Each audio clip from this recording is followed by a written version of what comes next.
না থাকিলে কে রাখিবে জামাই দাদা বলে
ভাইলে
এই জঙ্গলে তো কোথাও একটি পশুপক্ষী হরিণ শিশু দেখতে পাচ্ছি না। তবে কি আমাকে আজ খালি হাতেই ফিরে যেতে হবে? না না না, আমি জাতির সন্তান, আমি কখনো খালি হাতে ফিরে যেতে শিখিনি। দেখি দেখি আর একটু এগিয়ে দেখি।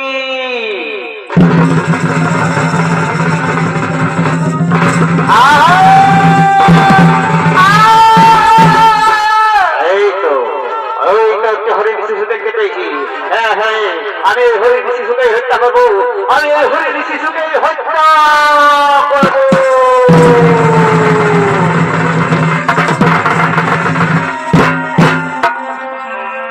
এই হরিণ শিশুকেই আমি আজ হত্যা করবো, আমি হরিণ শিশুকেই হত্যা করবো।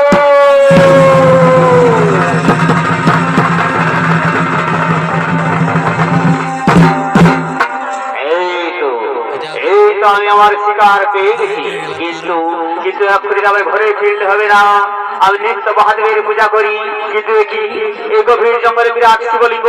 না না না, আর বিলম্ব নয়, আমি এক্ষুনি ছুটে যাবো সেখানে, আমি এক্ষুনি ছুটে যাবো সেখানে।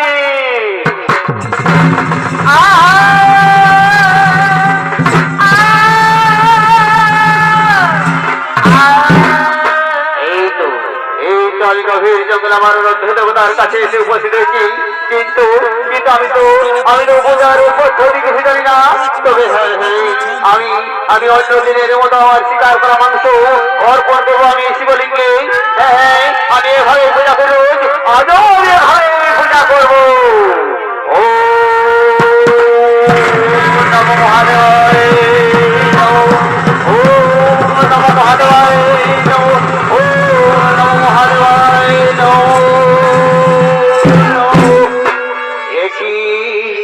শিবলিঙ্গের চোখ থেকে রক্ত পড়ছে কেন?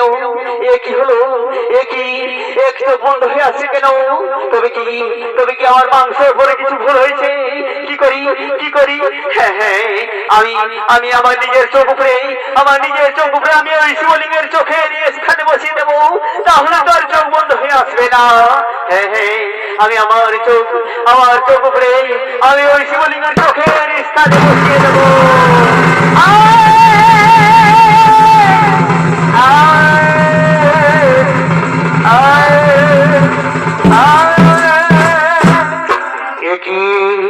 মহাদেবের আরেক চোখ দিয়ে রক্ত ঝরছে। না না না, আমি মহাদেবের কষ্ট সহ্য করতে পারছি না।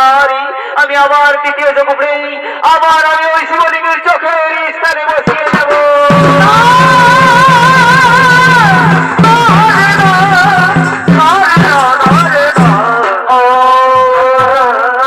সমস্ত আলো নিভে আসছে।